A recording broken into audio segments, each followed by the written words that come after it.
Bonjour à toutes et à tous, un grand merci à l'équipe organisatrice. C'est très important qu'on ait ce genre d'initiative et donc je suis très heureuse et aussi honorée, je le dis sans flatterie et sans grandiloquence, d'être là. J'ai entendu les présentations tout à l'heure justement de cette équipe organisatrice. Et il y a des mots qui ont résonné fortement, mais avec lesquels je ne suis pas forcément d'accord. J'ai entendu par exemple « on ne fait rien ». On a le sentiment d'être complètement impuissant, ou alors j'ai aussi entendu « on perd ». Et je voudrais justement renverser ce sentiment d'inéluctabilité parce que j'ai pas du tout l'impression qu'on fasse rien. Donc je vais m'appuyer d'ailleurs sur un certain nombre de personnes qui sont dans la salle et qui font beaucoup. Et puis je vais m'appuyer sur mon propre agenda déjà pour commencer ces derniers jours. Pas du tout pour vous parler de moi, mais plutôt pour vous parler de toutes les initiatives incroyables qui sont prises. Ça sera mon premier point dans une intervention de 8 minutes où on ne peut pas être très subtil. Par exemple, ces derniers jours, je suis allée dans un petit village de la Nièvre, dans le Morvan, qui s'appelle Gacogne, parce que dans ce village de 200 habitants, il y avait une fête autour de la commune, justement aussi pour lutter contre l'extrême droite. La commune au sens de bien commun, au sens aussi de la commune de Paris. Et c'était une très très belle fête et on était environ 200 personnes. C'était à la fois des prises des prises de parole, il y avait un baltrade, il y avait la projection du film de Peter Watkins sur la commune.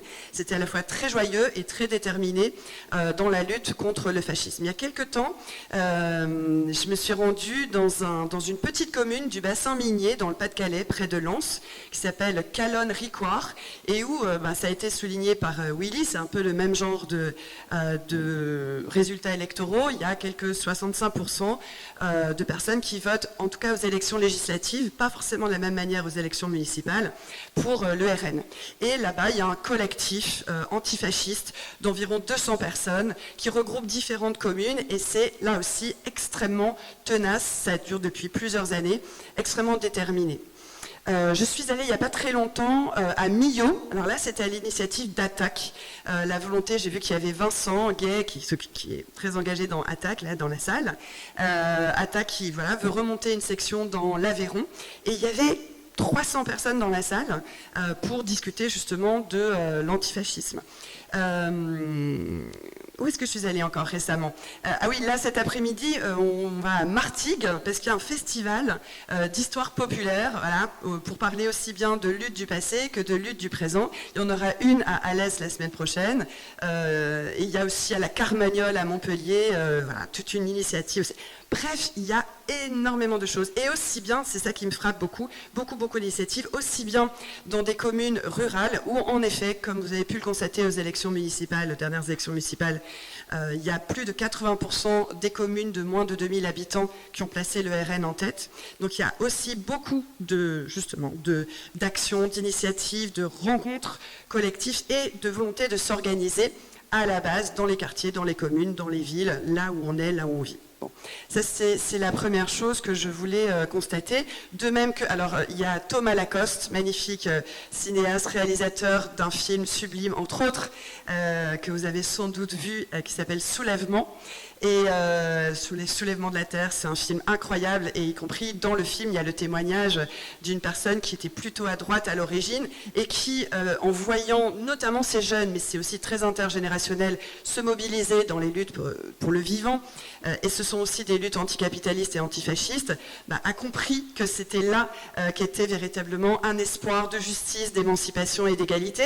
Et Thomas, tu vas un peu partout, on compte même pas le nombre d'endroits où tu es allé pour présenter le film, où tu continues d'aller et où tu vois justement aussi beaucoup de gens qui prennent des initiatives. Il se fait beaucoup de choses. Hier, j'étais avec des journalistes de street press, incroyables journalistes d'investigation sur l'extrême droite, sur ces groupuscules fascistes, etc. Toute cette presse indépendante extraordinaire qui justement vise à lutter contre la colonisation des esprits bolloréennes, mais pas seulement bolloréennes, hélas, puisqu'il y a une contamination aussi du service public. Et je crois que toutes ces personnes, par exemple, elles relèvent le défi qui avait été posé dans le programme du Conseil national de la résistance. Il faut mettre les médias à l'abri des puissances de l'argent. Il faut mettre les médias à l'abri des puissances de l'argent. Donc tous ces journaux, réseaux sociaux aussi, bien sûr, il se fait beaucoup de choses très très inventives pour répondre à Willy sur la créativité. C'est vraiment assez extraordinaire. Aussi des maisons d'édition. Frédéric Le Baron est très bien placé pour en parler, puisque les éditions du Croquant, justement, font partie de ces éditions indépendantes qui luttent et ô combien par de petits livres accessibles. Et je citerai d'ailleurs aussi une jeune éditrice très courageuse, Lorraine Selle-Malavo, qui vient de lancer une maison d'édition féministe, anticapitaliste et antifasciste qui s'appelle La Meute, avec tout à fait ce que se suggérait Willy dans cette idée d'inventivité, de discuter avec les gens qui sont tentés par le vote RN ou qui votent déjà RN, des petits livres qui parlent d'une phrase qu'on entend souvent, voilà, par exemple, on ne sait pas, on n'a pas essayé. Bah oui, relevons ce défi. Dans la salle, il y a par exemple Marc et José qui animent, mais j'espère qu'ils vous en parleront tout à l'heure, un collectif qui s'appelle Riposte, et notamment pour justement essayer de au moins mettre au jour toutes ces initiatives, en rendre compte et les fédérer le plus possible. Le deuxième point rapide que je voulais évoquer pour lutter justement contre cette fatalité, c'est que moi comme historienne, là ces derniers temps, j'ai beaucoup travaillé sur le Front populaire. Et je pense que même s'il y a plein de limites, il y a plein d'obstacles et qu'il faut pouvoir en discuter de manière très précise au-delà de la mythologie et du légendaire, en fait le Front populaire c'est d'abord et avant tout, le Front populaire de 1934-38, c'est d'abord et avant tout un front antifasciste, offensif, déterminé, avec un projet alternatif, justement parce qu'on ne peut pas seulement être anti-fasciste si on n'a pas un véritable programme pour changer la vie, pour donner de l'espoir et pour en avoir, justement. Et je trouve que cette expérience-là, elle nous donne aussi des clés stratégiques pour s'organiser. Et ça fait écho à ce que je disais dans ce premier petit point. C'est-à-dire qu'on n'a pas de front populaire si on n'a pas d'abord une énorme auto-organisation à la base, dans des quartiers, dans des villages, dans des lieux de travail, dans des entreprises, des usines, etc., à la fois sous la forme de collectifs, de comités, de rassemblements, de manifestations, qui parfois faisaient le coup de poing contre les fascistes dans la rue, mais qui aussi interpellaient les organisations syndicales, à l'époque divisées, les organisations politiques, à l'époque aussi extrêmement... Combien ? Je vois pas, pardon. 1 minute. À l'époque extrêmement divisées, très hostiles les unes à l'égard des autres, mais qui, en fait, sous la pression extraordinaire de cette auto-organisation par le bas, ont décidé de s'unir sur la base aussi d'un programme émancipateur.